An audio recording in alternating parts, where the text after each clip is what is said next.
Ooh, I'm going to read your fortune. Good luck. 'Cause- Hello and welcome back to the Discover Virginia Beach podcast, where we set out to discover, define, and do exactly what it is you're looking for in the Virginia Beach area. Whether you're a local or a tourist, this show is meant to enable you to check out everything that Virginia Beach has to offer, which is the whole theme of season 2. Today we are joined by Kat Stegman. Hey, Kat. Hello, hi. And we have a super special episode up ahead because we're actually at the site of the facility that she owns for Escape to Win. She's a premier game master and has a lot of wonderful things happening here at the facility that we're going to get a behind the scenes look at. So definitely, if you're listening to the audio version, go and check out the video version as well. Kat, welcome to the podcast. Hello, I'm honored to be here. Thank you so much for having us. Wonderful. Well, we appreciate you accommodating us here at your facility. And before we get into the business side of things, we'd love to hear from you. Where are you originally from, and what got you to stick around here in the Virginia Beach area? So where I'm originally from is everywhere. I've lived in 13 states, 37 homes. So I'm from everywhere. But I came here and in 2016, I was living in Charlotte and kind of fell in love with the escape room world. So when I came here and found this, I kind of fell in love, and it motivated me to keep attachments to Virginia Beach. I love that, Kat. And what prompted the moving around? Was it military specific? Everybody guesses that. So my husband was military, but I think we only moved 3 or 4 times with the military. Outside of that, I just have a gypsy soul. I love seeing new things and meeting new people and trying new adventures. So That's so interesting. So you said 37? 37 homes in 42 years. What was your, what's one of the places that stood out to you that you lived? That Flagstaff. Flagstaff? Flagstaff, Arizona is where my heart is still. What was it about Flagstaff that stood out to you? Probably just that was my formidable years. I lived there as a teenager and into college, so that was just really impactful in my life and has very cherished memories there. Love it, love it. And it's especially nice to have those formidable moments too. And a lot of the folks that are listening to this podcast are either thinking about making some more memories visiting here or are currently living here and looking for more things to do with the family, with the friends, just to really immerse themselves in a new experience. You're And in the Kat, right place. you have this really cool story of how you got started, but I'd love to know the origin for you. Sure. Were you always interested in escape rooms and trying to like lock yourself in somewhere and get out, or was that something that you kind of caught on later? Tell us more about how you got interested in escape rooms. So my husband and I are major board gamers / puzzlers. Like we like a challenge. We like to have to think things through, and so that's how we kind of got started there. And then I think it was for my birthday, 2016, he booked an escape room. I didn't even know what that was. I'd never heard of it before. How old were you whenever he booked it? 2016. 2016. 35 The year in 2016. That's okay. That's okay. Not trying to out you on your age here, No, but I just think trying it was to 35. because escape rooms are relatively newer trend. Right. Kind of started in the early 2010 era, right, where they became more prominent. So 2016. Yes. You're exposed to your first escape room. First escape room in Charlotte, North Carolina. It was, they told us, you're picking the hardest room. You only have 3 people. The minimum is 4. We're like, we're puzzlers. This is a breeze. We're going to be fine. Yeah. And we went in, and it was a very interesting experience in that it was completely pitch black. We were given like faulty flashlights on purpose. Like that was part of the game where it would like click in and out. And we see these like glow in the dark arrows. And it was just like a deep dive into what are we doing? This is crazy. Sure. And then we felt like we were doing really, really well. And I am very competitive, so I was like, "Don't anybody ask for help. We've got this." And right. Yeah. As you are as a gamer, and as a puzzle crafter, you want to be able to figure it out on your own. Absolutely. That's why I'm here, to challenge myself. And we got done with it, did not escape. I said, but we were close, right? And they were like, you weren't even a third of the way through the game. And I was like, oh man. But I was completely hooked from that moment. And I left going, we need to do this. We need to make our own escape rooms. This is so cool. What was it about the escape rooms that got you hooked? Was it the challenge, or was it Challenge just for the sure. unpredictable nature of the people you're working with? Sure. So I think that the thing I liked the most is that you can use narrative and puzzles together. And I'm big in stories. I love it. So coming in and having a mission that's specific to the decor in the room and that kind of thing is what drives me. So I like having a great story, a great mission, and then the puzzles that tell the story along the way. And the idea of that being a possibility is so cool to me. That's, I think, what drew me in. Wow. Yeah, that's so fascinating too, because you don't really think of escape room as it's basically its own game. Right. It's its own board game come to life. Right. So for those people who are maybe on the fence about escape rooms, or like not really sure what they are, would you mind sharing, because I know a lot of people are gamers in this community, is there a game that is similar to the way escape rooms are? Is there a game you can think of as an example? So it's kind of, depending on the storyline, I guess kind of like a whodunit Clue. There are a lot of escape room tabletop games that people bring home. They do escape in the box. So there are a lot of those. I think one of the popular ones is Exit Game, maybe. Exit Games, that's okay. Yeah, sure. I think it is. Check Google search Something. Exit Games. But anything that's you're just trying to solve, like I feel like Clue, like trying to figure out who done it, where did they do it, right? And like uncovering things. Time Stories is a big one for me. That always reminds me it's kind of like an escape room. But I think one thing that people misunderstand about escape rooms, they think they're coming in, they're physically being locked in a space, and they have to stay in that space for an hour, and it's a very stressful thing. We try to take the stress out of it, unless it's like we do have an experience that's supposed to induce stress, like sure. The attic is supposed to be scary. But most of our experiences are very family friendly. We are not actually locking you in. The door does remain unlocked at all times. You are welcome to step out should you need to for any reason. So. Well, that is probably a relief for those of you thinking, oh, my friends are going to lock me in this room and I don't really like them that much because they're taking me somewhere I'm not very comfortable with and I can't get out. So that is great to know for people who may be on the fence about it. So go ahead. I was going to say one other thing is that back in 2016 when I started, it was almost unheard of to have private experiences, but COVID kind of swapped all of that and rewrote the story. And so most escape rooms, including our own, we keep all of our bookings private so that only you and the people you're comfortable with are in the experience. So you don't have to worry about strangers coming in with you and being uncomfortable in that way. That's right, because before I think it was basically you got it's like laser tag. You get paired up with random people. Right. You might have a little kid or like a really tall giant person that's a big target, you know, so it's all of those different variables. Absolutely. So you guys have simplified it. It's all online. Yep. So we still have like a maximum. It used to be, you know, we're going to book this place for up to 6 people. If you have 2, we're going to use 4 other people to fill in that space. Now, if you book for 2, it's just your 2. Oh, wow. That's nice. And it provides an intimate setting as well. So, Kat, you started and you tried your first escape room. You fell in love with it. Yes. Walk us through the early time. What was the process for you and how you really crafted the story and narrative behind Escape to Win? Sure. So I started, we had been moving around a bit. So anytime we would move to a new location, I would get to know the leaders in the industry. So I am really good friends. Actually, Exit Games comes to mind because there is an Exit Games in Wilmington that started, that then moved to Clearwater, Florida. So people who are interested in escape rooms, check them out. But I don't think that's the name of the card game, actually, now that I think about it. That's okay. It's not the same. But so I got to know some other owners in the industry that were very positive influences and very helpful and like real about the challenges and the benefit of doing it. And it took a little while. And when we moved to Virginia, this was actually already established. And this room right here is the one that my family came in and we did. And I was blown away and I left going, I want to do something with this franchise, this place, whatever this is what I want to be involved in.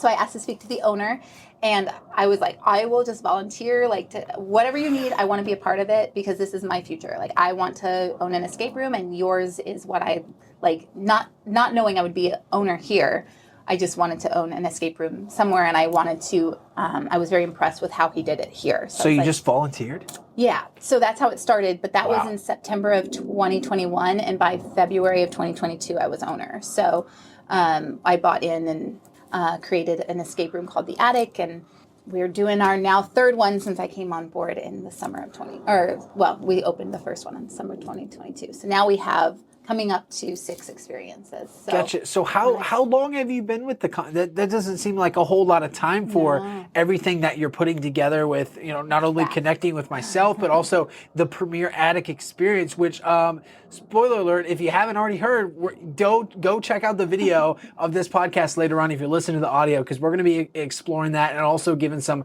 behind the scenes look. But Kat, before we get into that, I'd love to know for you, were there any challenges you faced with, just trying to figure out the space in general and also how to, craft a story? Because unfortunately, they don't build buildings for escape rooms. They build them for either houses that had small families or, tiny garages, or spaces that are kind of awkward, like with broom closets and stuff. or office. Or office spaces like this. Was there any challenges you faced, and what process did you find worked best for you to really craft and hone in on the limited space that you had access to? Sure. So figuring out, like, my original layout, for example, for the attic had to be completely altered because feasibly we couldn't do a 3-foot walkway in the space that we needed. And so I was like, okay, well, what are we going to do? How are we going to do this? So calling in somebody who was familiar, he came in as a volunteer and helped me kind of visualize, okay, what are we going to do? Do you mind sharing who came? No, his name is Joe Daigle, and he's amazing. And I so much appreciate him and his whole family. Like, shout out to Joe Daigle. Joe Daigle and Barb and Michael and Randall even came out. Like, they all were super helpful. So they had the experience, and they came out to show me, like, this isn't actually going to work, but we will still make your dream come true. Sure. It was really important to me that I have steps to make it feel like an attic. But we had this drop-down ceiling going on in that space. So removing all of that, like, I didn't even know I would be allowed to do that. I didn't know. And so it was like a very exciting challenge, but very exciting to see how we can manipulate the space that we have without drilling extra holes and without having to mess up what's here, but enhance it and make it work with our space. What a process. And you made it happen. I mean, the attic is, from what we saw already, is phenomenal. I would have known that you were very practical with the way in which you manipulated the room to really bring in this experience. Mm-hmm. And you've branded yourself, as a fully immersive escape room. Can you share with us what that looks like through the lens of a guest who books an escape room with you all that may not have been with you before? Sure. So one thing we're really proud of is we try to make, from the moment you step in, you are transported to a completely new setting, a new experience, a new story. So whether you're choosing to step aboard a spaceship or step into an old manor or into your creepy attic, you feel like you are truly in that space. And we're very proud because we feel like that is actually happening for our guests. From our reviews, we do hear that quite a bit, that I felt like I was standing in an attic in my old house. It's very cool to hear it. And what great feedback to hear too. Like, you're like, we're nailing it. We're going to keep doing it and get tweaking it up as you go, right? It's definitely encouraging for future builds to hear that people are enjoying what we've put together so far. Yeah, that's awesome. And so whenever you look back, how many escape rooms have you conducted? I know you said you got interested, you played them, but since you've been starting here, all the escape rooms together, do you have a ballpark number of how many you've executed so far? How many I have done myself, or how many I've played? How many you have created yourself? Okay. Yes. So I have done we opened Scene of the Crime, which I came in, it was pretty well done already. I came in and assisted with the end and helped with the puzzle flow. So that was my first jump in. Attic was 100% mine from ground up. So that one was my biggest challenge. I had a lot of misnomers of what exactly, for example, I put in entirely antiques into an escape room, and anybody who's done an escape room knows that's a mistake. Oh, I yes. didn't realize that in the first month I would be replacing all of the items because they all broke very quickly. I thought, oh, it's been around for 100 years. Surely it'll last. No, it did not.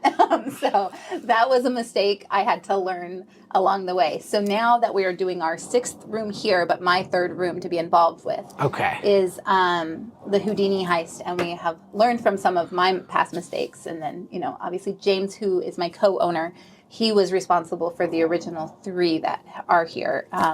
The lunar lockdown, the ghostly encounter, and the Yeah. Yeah. Okay. Well, thank you for sharing that with us, Kat. And I definitely wanted to get a feel for like what you've done so far, because a lot of people, especially when they kind of like work for their passion, it can kind of feel more like a job as opposed to the hobby now. So have you really felt the pull between the hobby and the job? Sure. And in what ways? Sure. So I still absolutely love what I do. I think my biggest challenge is now we've relocated because, surprise, that's what we do. We now live back in North Carolina. And so one of my biggest challenges is that I'm not living here. So I do drive 6 hours to come out to help build a room. Sure. So I think that's the hardest aspect that I have recognized. I love my staff and I love our customers. So one of my favorite things and the thing that I miss the most about living locally is interacting daily with other people. I love people. So I think for me, one of the reasons I wanted to do this is not just because I love creating stories and I love creating puzzles, but I love to entertain and interact with people. And so that part has felt more job-like to deal with it over computer versus in person. Sure. Yeah, and I can definitely see that. I mean, driving 6 hours, but you are so passionate about it. You want to immerse people in this experience, and it's a drive. Like you got to do it.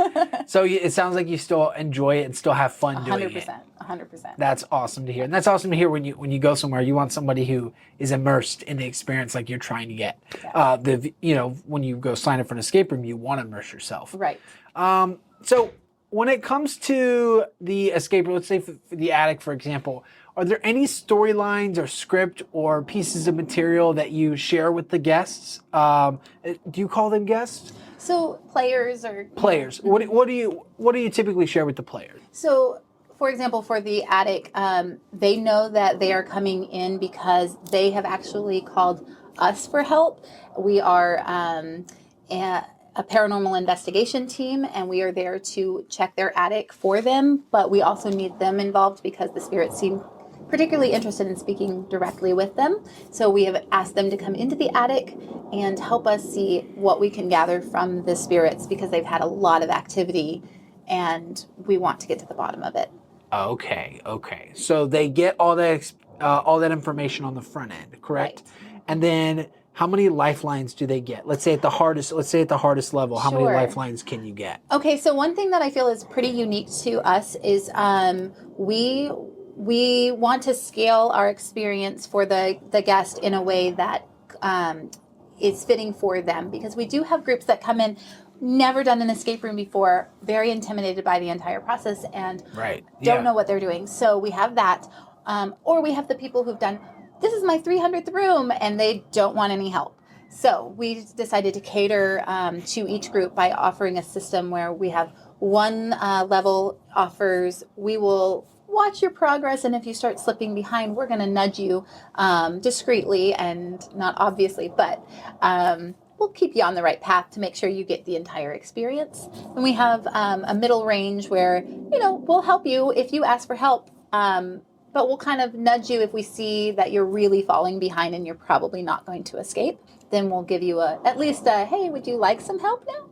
Right. And then we have option 3, which is definitely more like what I want when I go to an escape room, which is don't interrupt my escape for any reason at all. I will ask for help if and when I need it, but Sure. don't interrupt. So we offer all 3 of those experiences because we do have a very wide variety. We want to make sure that everybody gets the experience they're paying for. We want them to be happy with so unlimited is the answer. We do not limit our hints, no matter what group you pick. Really? Okay. That's really fascinating because I think the stereotype for a lot of escape rooms is like you're stuck, and you're like, can I get some help? And they're like, you have two helps left, or Yes. we've already, just figure it out, and so it's definitely cool to know that, like for the attic, for example, you're alongside them. It's a journey, it's an investigation, it's Sure. fully immersive. We And really want all of our players to escape. We want them to see, because we put our heart and soul from the start to the end. We want them to see the whole experience. But we also want to give them the challenge that they want out of the experience. And if they're just here to see it all, great. But if you're here to be challenged by the puzzles and you don't want us to interrupt, we're happy to accommodate for that as well. I love that, and that especially as somebody who is not good at escape rooms but thinks he is, and my wife who dreads going. That's an encouraging thing to hear for sure. Kat, for our listeners, would you mind sharing where your business is located, how many rooms you have, and I know we've kind of touched on the experiences, so maybe just share a few of the upcoming things you have as far as the room changes that that you got to see, that you got to show me, and that if I tell about it, you'll have to lock me in here. Sure, sure, absolutely. So we are in Virginia Beach. We're off of Witchduck and Cleveland.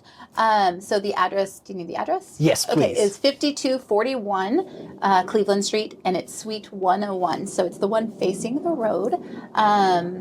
And we have currently 5 operational rooms. However, the 6th one should launch within the next couple of weeks. So possibly by the time this airs, I'm not sure. But you want me to go through each one? Yeah, let's hear it. Let's hear what each one has to offer. Sure. So our Explorers Club was our first experience here. And even though it was our oldest, we actually just added a new element to that experience. So we're always updating and keeping up with them. But the Explorers Club is a treasure hunt, kind of Indiana Jones themed experience. Okay. So that is great. And it's good for up to 8 people. We can squeeze an extra person or 2 if we need to, but is a great room for a big party. Then we had the Ghosty Encounter opened next, and that's this space here. We recommend this group for around 6 people. And in this one, you are in, let's say, like a haunted manor feel. It's not meant to be scary. It is meant to be eerie. And you are trying to solve the mystery of what happened here. Then we have Lunar Lockdown, and that is a space-themed adventure, also appropriate for up to 6 people.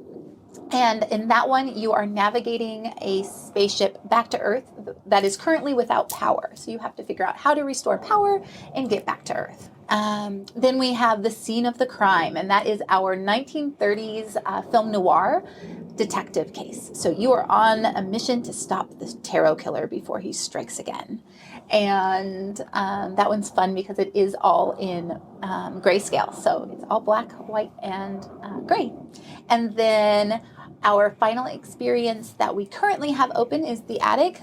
It is our horror-themed experience and is recommended for 14 and over. And I did already touch on what that was, what the premise of that is. But it is meant to be scary, and there are jump scares and loud sounds and almost no light in that experience. So it's a little bit different than the rest of our more family-friendly. Sure. And then the Houdini Heist we are very excited about.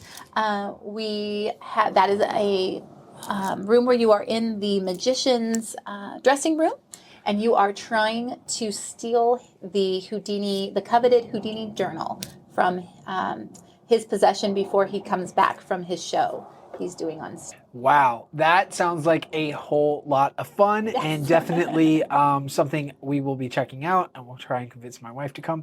But nevertheless, thank you, Kat, for walking through those and sharing those experiences. And I think it's a testament to not only your creative nature, but also your ability to, regardless of where you're from, where you've lived, you always want to include people in this experience, because it is something that is, not only family or friend focused, it's community focused as well.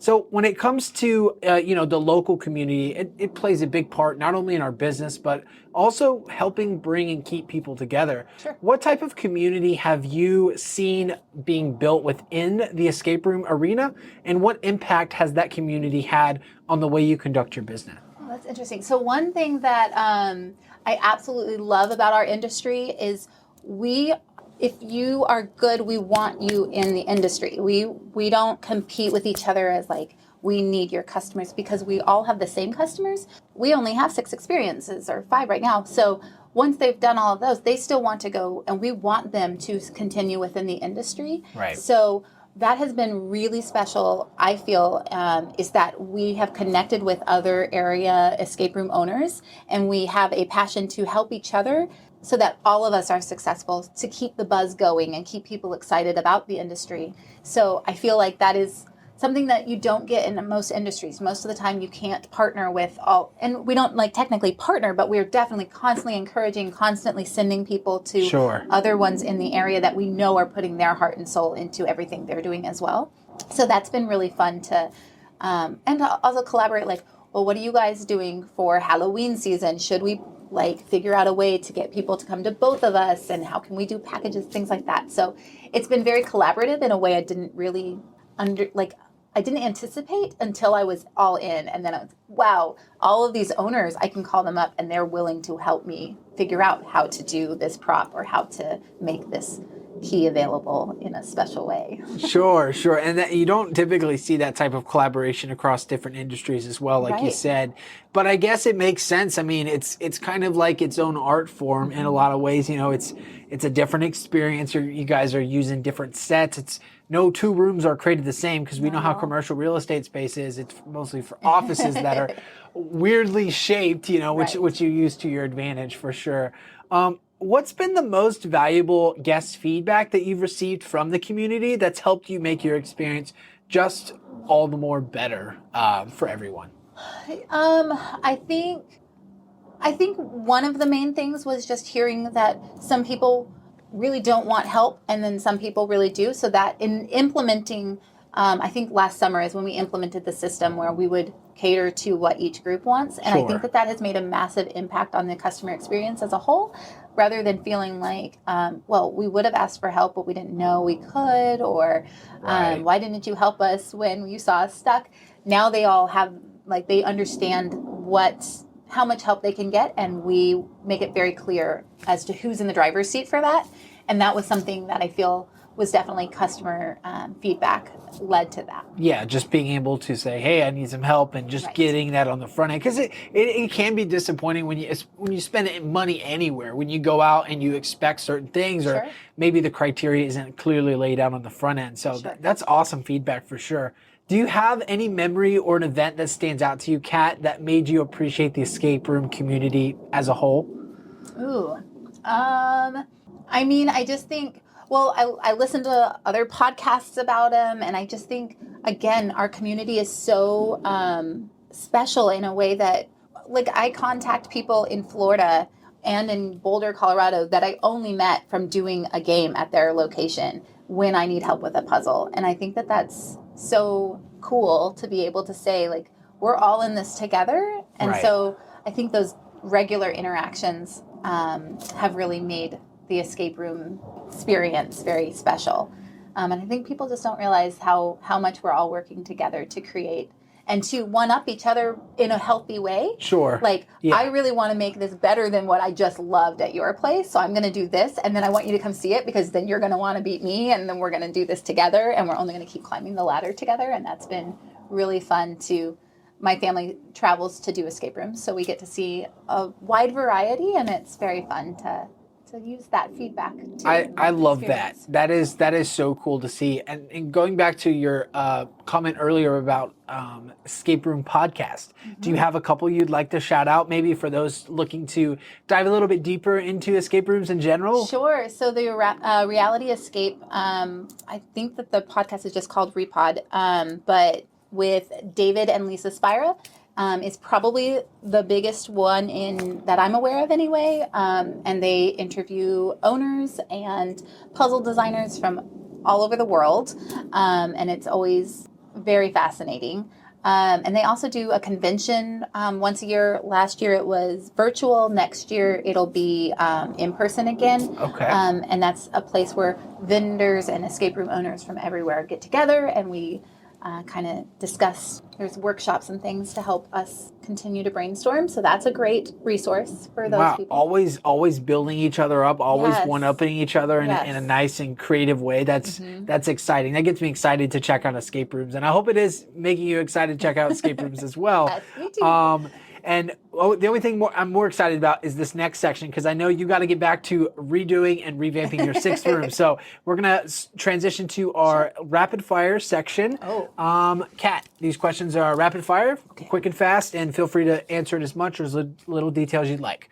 What is the longest escape room experience that you have ever been a part of? I have done an escape room that was an hour and a half in Florida. That was amazing, called Pins and Needles. Phenomenal at Exit Games again. Awesome. What is one escape room experience or challenge that stumps you the most every time? Coming up with a puzzle that is good for the person who's never been in an escape room and good for the person who's done 200 of them. Something that's creative and unique without being too hard. Love it, love it. And I have to ask this question because it's been on the front of my mind ever since I've heard about the premise of locking sometimes strangers or family members in a room together, not at this facility, but Right. you know, their goal is to stay in the room. What's the weirdest thing you've ever seen someone do in an escape room? There's a lot. We're happy to hear more than one if you'd like to share, whatever you're comfortable with. So even though we were very clear about what doesn't need to happen, we still get regular, like, I think just the other day, somebody took boards off of our wall in the attic, like ripping the boards off to get Oh, wow. things like that happen quite often. I didn't experience this personally, but I did hear that somebody picked up a box and said, I'll get into it, and slammed it onto the ground to get the key out. Did the key come out? I was in an escape room once with a guy who listened to try to fake the lock and got the last lock open before we got anywhere near. So that's very disappointing. I don't recommend that. And I don't know. It's interesting. I went to an escape room once, and I was, we were paired. This was when you were constantly with random people, and it was a first, I believe it was a blind date, and you could tell she was not into it. This is not her atmosphere, and he was all in and so excited, and they just did not, and it was very uncomfortable the whole time. We were all like, she was very clearly angry with the date choice. Really? Oh my goodness. And it was a great room. It was nothing wrong with it, but it just didn't vibe. So that was an interesting experience, trying to get her on board and make her comfortable when there was clearly some tension in the room. So I'm glad we do all private rooms here to avoid those awkward moments for people. Absolutely. Save it for the restaurants. Don't lock me in a room with a couple that's never met before. Right. Oh my goodness. And then last one for you, Kat. Favorite movie or book that best relates to you in general as far as your interest in the escape room experience? Ooh. I honestly have never seen... I love scary movies. I've never seen the Saws or the things that are Escape Room, I think is one. Those are scary. I've never seen them. But I know that that's a big escape room thing. I think, I'm going to go with Clue, the old school Clue. Old school Clue. Love it. Tim Curry. Fun times. Absolutely. There's nothing wrong with the classics and keeping it simple. And Kat, we really appreciate the conversation today. It's been a lot of fun. Final question for you, and this is just something I'd love to ask just to know how I can do better for our listeners and for you as well. What's one question you wish I had asked that I did not ask? Ooh. I don't know what the question would be, but I do wish I had talked more about my staff, because I feel like we are so blessed to have a staff that cares immensely about each customer that walks in here. That is one thing we see in almost every single review. Our staff gets called out as being passionate and thorough and excited for the players. So I'm very proud of our staff. So I don't know how the question would have presented, but I would love to say that's one thing I wish I had talked about is my staff. Wonderful. Well, thank you to the Escape to Win team and Kat, one of the owners here, to give us an opportunity and inside look. And thank you to our dedicated listeners of the Discover Virginia Beach podcast. We are super excited to continue on with season 2 with some more in-person and also Zoom call related interviews to give you a deep dive in exactly everything that Virginia Beach has to offer. So keep an eye out for new episodes and make sure your notifications are turned on. And if you're looking to learn more about what Kat and her team have going on, definitely just check the link out in the description below, and we'd love to invite you to check it out, book your experience, and go escape. Until next time, we'll talk to you later. Thanks, Joe.